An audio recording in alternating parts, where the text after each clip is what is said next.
नमस्ते।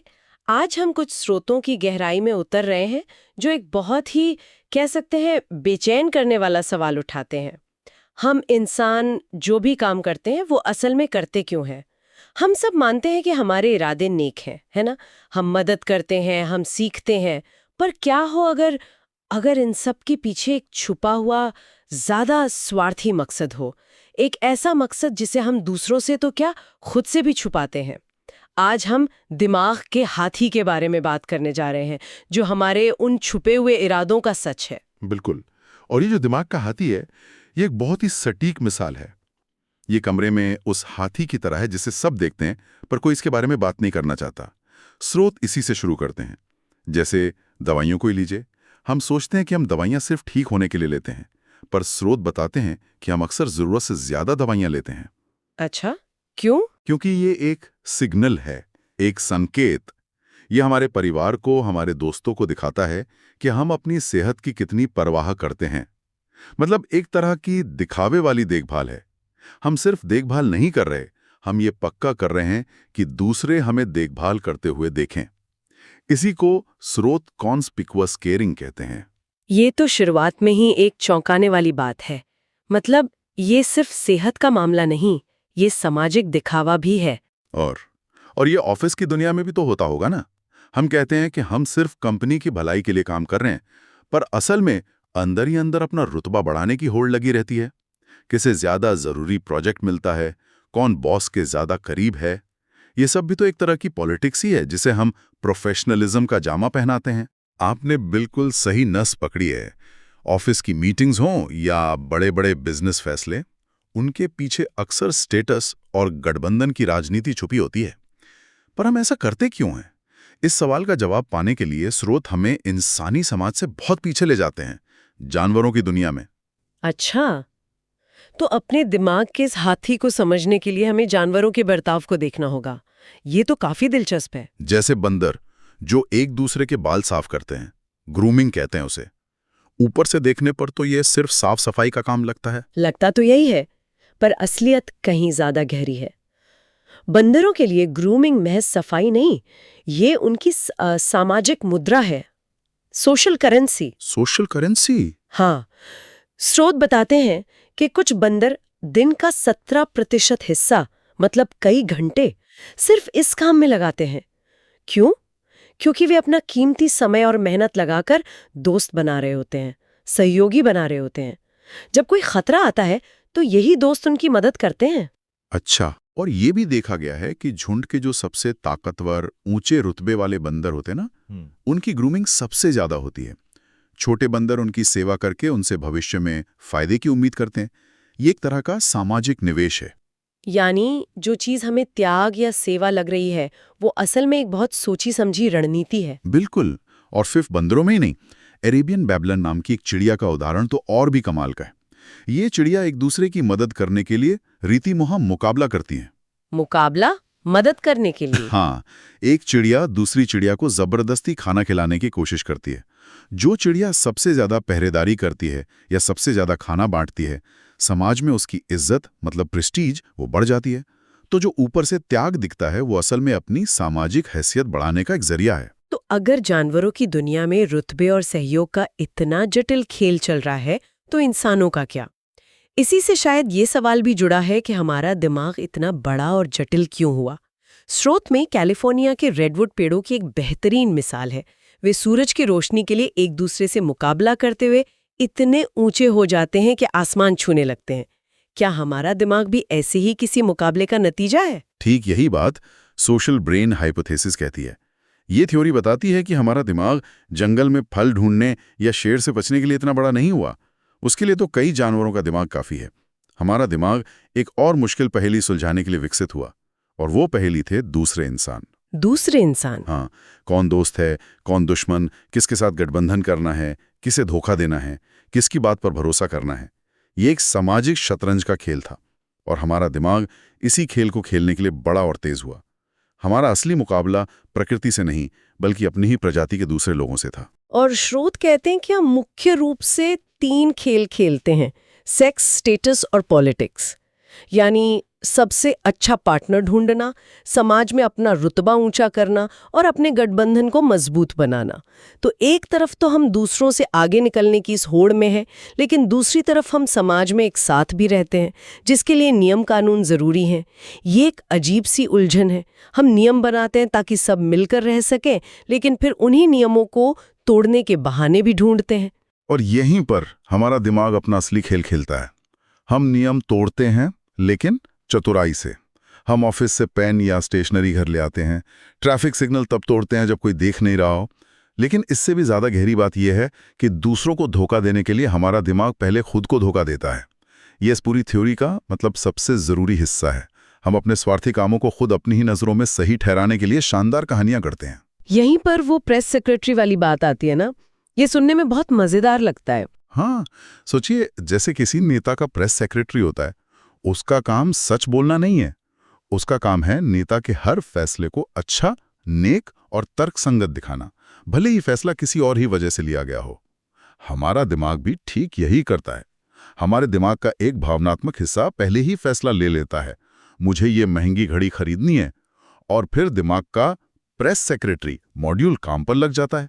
वो तर्क गढ़ता है, ये एक इन्वेस्टमेंट है, इसकी इंजीनियरिंग कमाल की है, मैं इसके लायक हूं क्योंकि मैंने बहुत मेहनत की है। यह खुद को धोखा देने का एक शानदार मैकेनिज्म है, ताकि हम दूसरों के सामने शर्मिंदा ना हों और खुद को एक तर्कसंगत इंसान समझ सकें। बिल्कुल। मतलब हमारा चेतन मन हमारे दिमाग का राजा नहीं, सिर्फ एक प्रवक्ता है जो दिमाग के पहले से लिए गए फैसलों का बचाव करता है। स्रोत में वॉशिंग पाउडर वाला एक प्रयोग भी है, वो क्या था? हाँ, वो एक क्लासिक उदाहरण है। एक प्रयोग में लोगों को एक जैसा ही वॉशिंग पाउडर अलग अलग रंग के डब्बों में दिए गए। बाद में जब पूछा गया तो ज्यादातर लोगों ने कहा कि पीले और नीले डब्बे वाला पाउडर बेहतर है, उसने कपड़े ज्यादा साफ किए। लेकिन पाउडर तो एक ही था। हाँ, पर जब उनसे कारण पूछा गया तो किसी ने ये नहीं कहा कि मुझे डब्बे का रंग पसंद आया। सबने पाउडर की क्वालिटी, झाग और सफाई के बारे में तर्क दिए। असल फैसला भावनात्मक था, रंग का आकर्षण, पर प्रेस सेक्रेटरी ने उसके लिए एक तार्किक बहाना तैयार कर दिया। ठीक है, तो अगर हमारा दिमाग राजनीति, दिखावा और खुद को धोखा देने के लिए बना है, तो ये हमारी रोजमर्रा की जिंदगी में भी दिखता होगा, उन चीजों में जिन्हें हम बहुत सामान्य मानते हैं, जैसे हंसी। हम हंसते क्यों हैं? मुझे तो लगता है कि मैं चुटकुला सुनकर हंसती हूँ। इसके पीछे क्या छुपा हुआ मकसद हो सकता है? यह एक गहरा सवाल है। हम सोचते हैं कि हम मजेदार बातों पर हंसते हैं, पर स्पीकर और सुनने वाले के बीच हंसी का अनुपात देखें तो बोलने वाला सुनने वाले से 15% ज्यादा हंसता है। अच्छा। हाँ, हंसी सिर्फ एक प्रतिक्रिया नहीं, ये एक सामाजिक सिग्नल है। यह कहने का एक तरीका है कि डरो मत, हम बस खेल रहे हैं, या मैं जो कह रहा हूं वो थोड़ा खतरनाक हो सकता है, पर इसे गंभीरता से मत लो। हंसी हमें मुश्किल विषयों पर बिना लड़ाई झगड़े के बात करने का मौका देती है। यह तनाव कम करने और सामाजिक बंधन बनाने का एक जरिया है। और बातचीत का क्या हम सिर्फ जानकारी बांटने के लिए बात करते हैं? मुझे तो लगता है कि कई बार लोग सिर्फ ये दिखाने के लिए बात करते हैं कि उन्हें कितना पता है। बिल्कुल, बातचीत अक्सर जानकारी के लेन देन से ज्यादा अपनी मानसिक क्षमता का प्रदर्शन होती है। स्रोत एक बढ़िया सादृश्य देते हैं। आपका श्रोता आपके औजारों में उतनी दिलचस्पी नहीं रखता जितनी आपके टूल बॉक्स के आकार में रखता है। वाह! मतलब लोग सिर्फ ये नहीं जानना चाहते कि आप क्या जानते हैं, बल्कि ये भी जानना चाहते हैं कि आप कितना कुछ जानते हैं। अच्छी और ज्ञान भरी बातें करना ये सिग्नल देता है कि आप एक होशियार और उपयोगी सहयोगी हो सकते हैं। ये भी स्टेटस का ही एक खेल है। चलिए, अब एक ऐसे विषय पर आते हैं जो शायद बहुत से लोगों को असहज कर सकता है, शिक्षा। हम स्कूल कॉलेज क्यों जाते हैं? जाहिर है, सीखने के लिए, ज्ञान हासिल करने के लिए। लेकिन स्रोत इस पर भी सवाल उठाते हैं। ये बात थोड़ी निराशावादी नहीं लगती? मैं ऐसे कई लोगों को जानती हूँ जो सच में सीखने के लिए यूनिवर्सिटी गए थे। ये एक बहुत जरूरी सवाल है।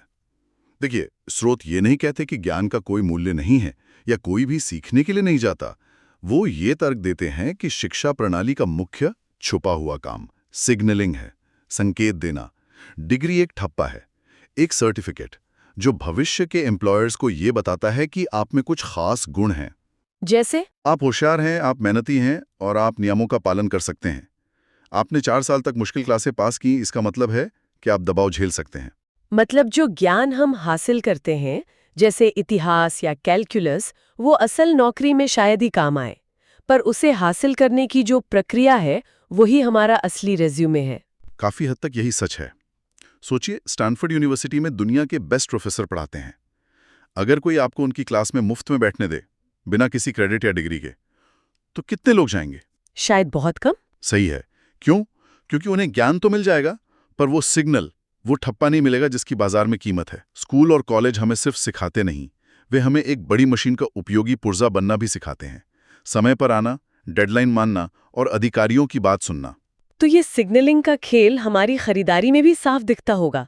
महंगी गाड़ियां, ब्रांडेड कपड़े, सोशल मीडिया पर छुट्टियों की तस्वीरें, ये सब स्टेटस का ही खेल है। हाँ, और अर्थशास्त्री इसे कॉन्स्पिक्यूअस कंजम्पशन कहते हैं, यानी दिखावे वाला खर्च। हम चीजें सिर्फ उनकी उपयोगिता के लिए नहीं खरीदते, बल्कि ये दिखाने के लिए खरीदते हैं कि हम उन्हें खरीदने की हैसियत रखते हैं।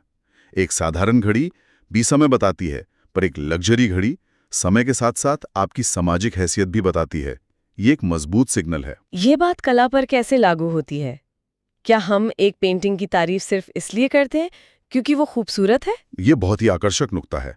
हम सोचते हैं कि हम कला में सिर्फ सुंदरता की सराहना करते हैं, पर स्रोत बताते हैं कि हम असल में कलाकार के हुनर, उसकी मेहनत और उसकी रचनात्मकता की सराहना कर रहे होते हैं। अच्छा। एक हाथ से बनी खूबसूरत चीज मशीन से बनी वैसी ही चीज से हमेशा ज्यादा कीमती होती है। क्यों? क्योंकि हाथ से बनाना मुश्किल है और मुश्किल चीजें बेहतर सिग्नल होती हैं। मोनालिसा की असली पेंटिंग की अगर राख भी मिले तो वो उसके एक परफेक्ट नकली कॉपी से ज्यादा कीमती होगी। क्योंकि वो राख उस असली कलाकार के जीनियस का सबूत है। बिल्कुल, जबकि नकली कॉपी सिर्फ एक नकल है। तो इन सब बातों का क्या मतलब निकाला जाए? ये सब सुनकर तो काफी निराशा होती है। क्या हम सब अंदर से सिर्फ स्वार्थी और दिखावा करने वाले लोग हैं जो अच्छे होने का ढोंग कर रहे हैं? जेपी मॉर्गन ने कहा था कि इंसान के पास हर काम के दो कारण होते हैं, एक अच्छा दिखने वाला कारण और एक असली कारण। इस सच्चाई को जानना हमें दुनिया को बेहतर ढंग से समझने में मदद करता है। यह हमें विनम्र बनाता है। यह हमें यह समझने में मदद करता है कि लोग जैसा कहते हैं वैसा क्यों नहीं करते हैं। और यह पूरी तरह से निराशावादी नजरिया भी नहीं है। स्रोत कहते हैं कि दिखावा या ढोंग पूरी तरह से बुरा नहीं है। वे इसे बुराई पर लगने वाला एक टैक्स कहते हैं। बुराई पर लगने वाला टैक्स? इसका क्या मतलब हुआ? इसका मतलब यह है कि समाज में अच्छा दिखने के दबाव में हमें कभी-कभी सच में अच्छे काम करने पड़ते हैं। यह एक दिलचस्प विचार है। मतलब अपना रुतबा बढ़ाने के लिए शायद किसी को लाखों रुपए दान करने पड़े, या अच्छी छवि बनाने के लिए किसी को पर्यावरण के लिए काम करना पड़े। भले ही मकसद स्वार्थी हो, नतीजा समाज के लिए अच्छा हो सकता है। बिल्कुल, हमारे स्वार्थी इरादे हमें एक दूसरे से मुकाबला करने पर मजबूर करते हैं, लेकिन इसी मुकाबले की वजह से कला, विज्ञान और नई नई तकनीकें पैदा होती हैं। ये हमें अपनी संस्थाओं को सुधारने में भी मदद कर सकता है। अगर हम ये समझ जाएं कि किसी संस्था का घोषित लक्ष्य क्या है और उसका छुपा हुआ असली मकसद क्या है, तो हम उसे बेहतर बना सकते हैं। तो ये ज्ञान हमें शक्ति देता है, हमें निराश नहीं करता। सही कहा। तो हम भले ही स्वार्थी इरादों से भरे हों, पर हम सब मिलकर शानदार काम भी करते हैं। ये जानना कि हमारे दिमाग में एक हाथी है, हमें उस हाथी को काबू में करने का एक मौका देता है। बिल्कुल, हम उसे पूरी तरह खत्म नहीं कर सकते, पर हम उसके बारे में जागरूक हो सकते हैं, और यही जागरूकता पहला कदम है। यहाँ आपके लिए सोचने के लिए एक बात है। कल्पना कीजिए कि कल से एक ऐसी दुनिया हो जहाँ कोई भी आपके कपड़े, आपकी गाड़ी, आपकी डिग्री या आपके घर को देख या जज नहीं कर सकता। आपकी सामाजिक हैसियत पूरी तरह से आपके इन बाहरी सिग्नलों से आज़ाद हो। उस दुनिया में आप अपनी जिंदगी, अपने खर्चों और अपने फैसलों में क्या बदलाव लाएंगी?